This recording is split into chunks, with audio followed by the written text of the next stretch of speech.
მოგესალმებით. პირველ რიგში მინდა მადლობა მოგიხადოთ იმისთვის, რომ ეს კომისია შეიქმნა და მადლობა თქვენ ქალბატონ თეა და ყველა კომისიის წევრს.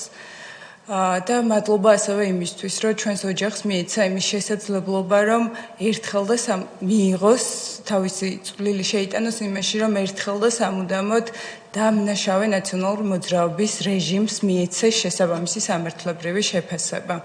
მე ვეცდები გავიხსენო ეს დეტალები მიუხედავად იმისა, რომ ძალიან დიდი დრო არის გასული, ჩემთვის დღესაც კი ძალიან მძიმეა ამაზე საუბარი, იმდენად დიდი საშინელება მოუწყო მაშინ სააკაშვილის ხელისუფლებამ ჩვენს ოჯახს განუმარტავ, რომ ჩვენ ერთ ეზოში სვანეთში გვქონდა ორი სახლი, ერთ სახლში ვცხოვრობდით ბავშვები ჩვენს მშობლებთან ერთად, შმაგი აფრესძესთან და ინდირა ცინდალიანთან ერთად.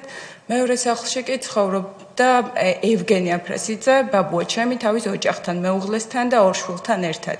მათთან ძირითადად რჩებოდა ხოლმე ჩემი უფროსი ძმა, რომელიც მაშინ 12 წლის იყო.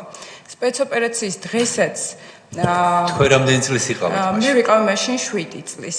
თუმცა ძალიან ცხადად მახსოვს ეს ყველაფერი და შეუძლებელი აღმოჩნდა ჩემთვის დამევიწყებინა ის საშინელება, რაც მაშინ გადავიტანეთ.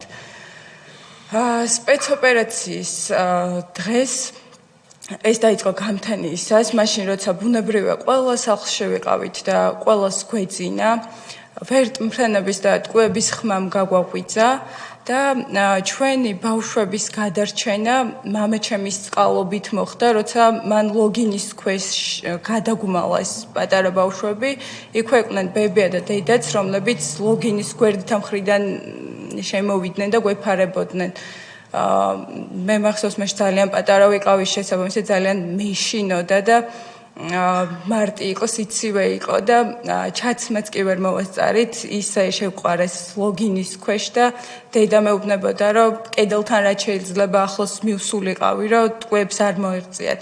ამ დროს მამაჩემი შმაგი აფრესიძე ირგვლივ გვაფარებდა ნივთებს, როგორც შეეძლო, რომ ტყუებს არ მოეღწიათ, იმიტომ რომ როგორ აღვწერო, არ ვიცი, ფანჯრებიდან, კარებიდან, ყველა მხრიდან წვიმასავით შემოდიოდა ეს ტყუები სწორედ იმ სახლში, სადაც პატარა ბავშვები ვიყავით და ძალიან კარგად იცოდნენ ამ სპეცოპერაციის შემკვეთმა ბატონმა სააკაშვილმა და სპეცოპერაციის ხელმძღვანელმა ბარამიძემ, რომ იმ სახლში იმ დროს ვიყავით პატარა ბავშვები, თუმცა არც ჩვენ არ დაგვინდეს და გააკეთეს ის, რაც გააკეთეს, თვალწინ დაგვიხოცეს ფაქტობრივად ოჯახის წევრები.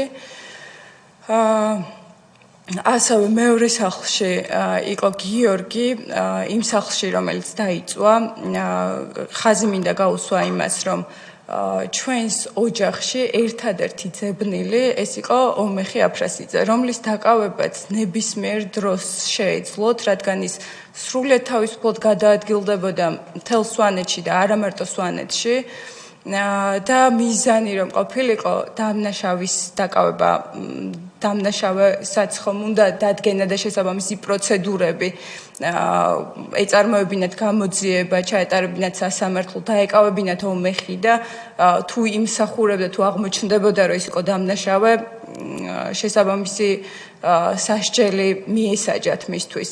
ის ცოცხლად აიყვანეს, ხელბორკილები დაადეს, გადაიყვანეს მეზობლის ეზოში და უკვე დაკავებული ადამიანი, რომელიც წინააღმდეგობის გაწევასაც ვერ შეძლებდა ცხადია, დახვრიტეს ისე რომ ჯერ დანით მიაკანეს ჭრილობები, შემდეგ ახლო მანძილიდან ცეცხლსასროლი იარაღით უამრავი ჭრილობა მიაკანეს და მისი ცხედარი იყო მთლიანად დაფლეთილი.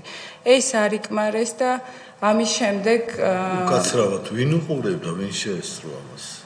გეტყვით, როდესაც ომეხი გამოიყვანეს სახლიდან, გულისხმობ სახლს, რომელსაც ბოლოს ცეცხლი წაუკიდეს, ჩემი ძმა გიორგი უკვე მეზობლის ეზოში ყავდა გადაყვანილი ბიძა ჩემს და გიორგი დაინახა და კიდევ სხვა მეზობლებმა როგორ ჩამოიყვანეს ხელბორკილ დადებული ომეხი გზის მეორე მხარეს მეზობლის ეზოსთან. რაც შეეხება ამ დახვრეტის ფაქტს, ეს მოხდა მაშინ, როცა უკვე ეს სპეცოპერაცია დასრულებული იყო, სროლა შეწყვეტილი იყო და შესაბამისად მეზობლებსაც ჰქონდათ იმის შესაძლებლობა, რომ სახლებიდან გამოეხედათ და თვალი ედევნებინათ იქ რაც ხდებოდა იმისთვის. არიან მოწმეები, მეზობლები, მათ შორის ასევე ჩემი სხვა ოჯახის წევრებიც, მაგალითად ქოჩა აფრესიძე, რომლებიც დაინახეს, როგორ დახვრიტეს ხელბორკილ დადებული ომეხი. დავაზუსტებ უბრალოდ ქოჩა აფრესიძე არის მისი ძმა, ომეხის ძმა, რომელიც ასევე დაკავებული იყო და დაჭრილიც.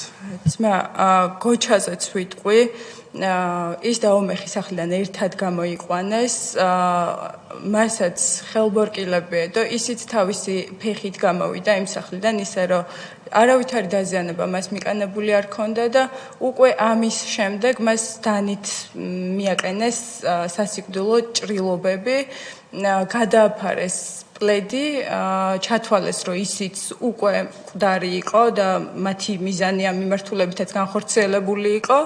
გადააფარეს პლედი და უკვე გარკვეული დროის მერე აღმოჩნდა, რომ ხელს ამოძრავებდა გოჩა და ამის შემდეგ პულსი შეუმოწმეს, აღმოჩნდა, რომ ცოცხალი იყო და უკვე ამის შემდეგ გადაიყვანეს ვერტმფრენით ქუთაისში, სადაც მას ჩაუტარეს ოპერაცია.